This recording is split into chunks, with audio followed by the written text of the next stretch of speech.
My name is Jazz. I'm 16. I'm in year 11. My dad killed himself when I was 14. So that's kind of why I'm here. My dad was a really complicated individual, very, very difficult, which meant we were kind of destined to have a complicated and difficult relationship. And this was long before he died. I love my dad. I I love him. I just didn't like him very much, mainly because he made it very hard to like him.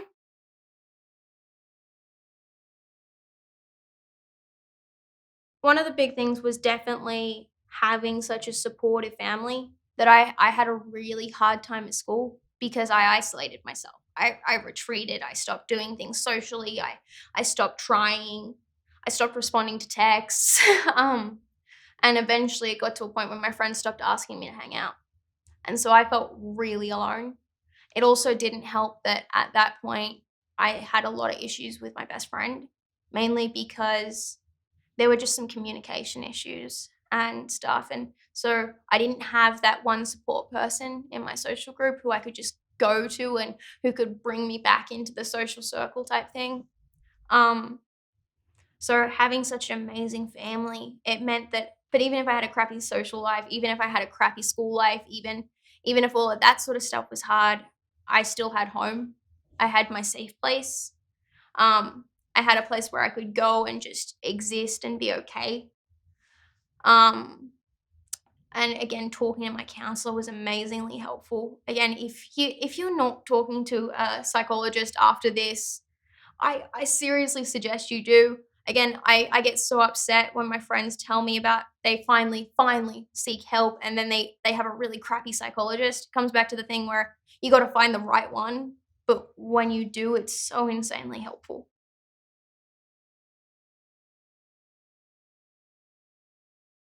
Suicide made it harder because you are grieving the cause of your grief. You're grieving someone who killed themselves. You are not just sad and angry because they're not here anymore and you'll never see them again. It's permanent.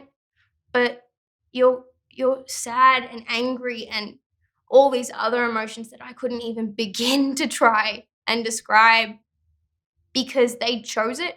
They chose to leave you. And in the most permanent way possible. And that is something that is so hard to try and come to terms with. And it's something that other people don't understand. People seem to assume that just because your loved one killed themselves, there must be something wrong with you. You must somehow be at fault. And I don't even understand how you could come to that conclusion. Unfortunately, we live in a society that doesn't talk about death. We don't.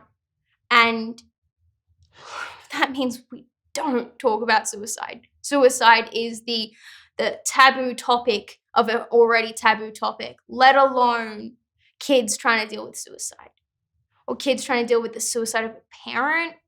God, nah. That's the taboo of the taboo of the taboo. No send letters. These are exactly what they sound like. They're a letter addressed to someone that you never send. So they're all about you. They're about what you're feeling, your experience, and all that sort of thing. And yeah, I can't even begin to describe how helpful they are. And I'm talking about not just to the person who died, it can be to your best friend, your teacher, your boss, your like anyone. And they are so insanely helpful. Like, yeah, I had one of the reasons they're so helpful is because sometimes you don't even realize what you're feeling or where that feeling is coming from. And just by writing it out and listing it, you can actually figure out where these different emotions are coming on from and building up from. And yeah, they are really helpful. Like no send letters and the writings, date them. Always date them and you keep them in a special little thing so you're not just going to stumble upon them, but it means that you can look back at them. Camp Magic is a camp for grieving kids. It's literally a camp, it's like your average stereotypical camp, except all of those in attendance are kids who have lost. So this kid could have lost their brother, their sister, their mother, their father, sometimes both. They could have lost an auntie, an uncle, a friend, anyone. And it's that really weird thing where it's such a strange environment, but I feel like one of the biggest problems or issues that surrounds your grief is the isolation. And that's so awful. It's so awful because you feel so alone all the time because again, you don't talk about grief. You're not supposed to, or society doesn't expect it. And so you're put into a place where everyone has lost something.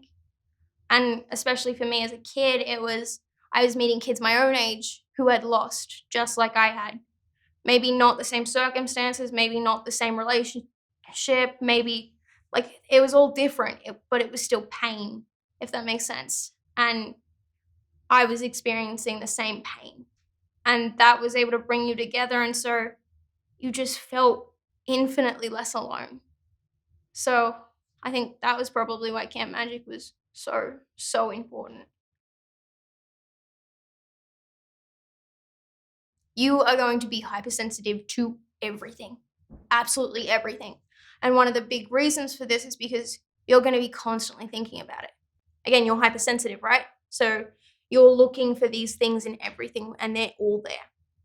All of these signs, all these little comments, all these little things, they're going to be there all the time. And sometimes you'll be able to put up with them. Sometimes you could watch a movie with those sorts of themes, or you could listen to a song that mentions it, or that sort of thing. But that doesn't mean you're not going to feel like you can't do it later. You will have good days and bad days in grief, much like how you have good weather days and bad weather days. It's that whole thing of they will change and it will be unpredictable. You can't expect it or try and figure out when it's going to occur. Don't feel obligated to put yourself in a situation that will not be helpful. Anger. I think that's something that isn't talked about anywhere near as much as it needs to be. Mainly because there's this expectation that I'm supposed to be a ball of regret, pain, and misery, and whatever. I'm not supposed to be angry. Um, but I am. I still am. Like I'm fuming type thing, and that's okay. I'm entitled to my anger. It has often been misinterpreted that my anger means that I don't care. Big problem with that. You're entitled to your anger, but moving aside from that is the fact that you're going to be angry at someone who you can't yell at, which is really hard because they're gone. So you can't yell, you can't scream, you can't talk to them, which means you're going to have this bottle of anger that you can't put anywhere, or at least not anywhere that is deserved. That makes sense. And it comes back to recognizing your anger, but also recognizing where you're putting it. Because I have watched so many people ruin relationships because they're angry at someone else, but they're taking it out on the person in front of them. Whether that be because that person did something that did irritate them, or they did something that only slightly irritated them. But it's giving what I call the explosion response, which is losing your absolute mind at someone who doesn't necessarily deserve it. And that is dangerous. Probably the most important. It's be careful with your expectations of your friends. Be aware of their limitations because they're going to say dumb stuff. And this isn't just your friends, this can be classmates, co-workers, acquaintances. They're going to say dumb stuff. They're not going to know how to respond, or they're going to do things that are really not helpful at all. And it just comes back to recognizing that they have their limitations.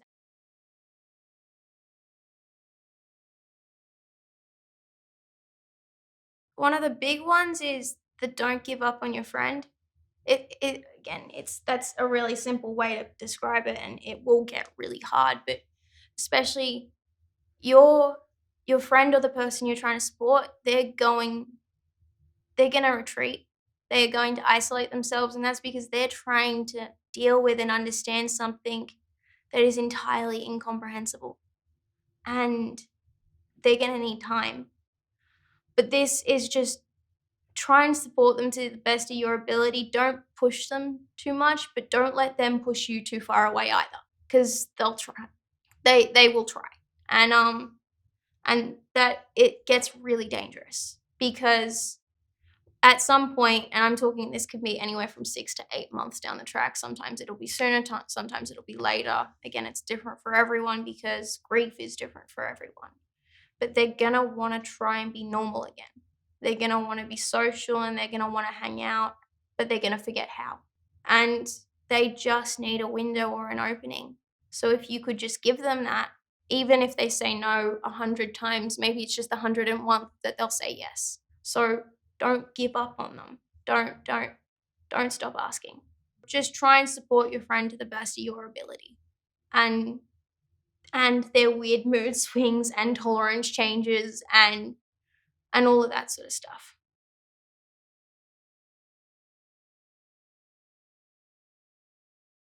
Grief is like the weather. It's complicated and dangerous and terrifying and sometimes it flares up your asthma. It's just it's all of these multiple things and it's something that doesn't go away. It just you just have to learn how to live with it. And I guess that's something that's really hard to do and something that doesn't just happen in a couple of months. It takes a few years. And I think that's something that really irritates me. It's that misconception that grief is something you get over and it's done and it only takes this little time. And I know sounds really dumb from coming from someone you have never met, but you aren't alone, or at least nowhere near as much as you think you are. You have people who care about you, even though sometimes they say the wrong stuff or sometimes they don't say anything at all or and it's not your fault. It'll get better, it'll get better slowly and it won't get better anywhere near as fast as you want it to get better. And wanting it to get better won't make it better. And ignoring it won't make it better. It just comes back to trying to find solutions that are healthy or not bad, I guess. And just trying to cope and function to the best of your ability.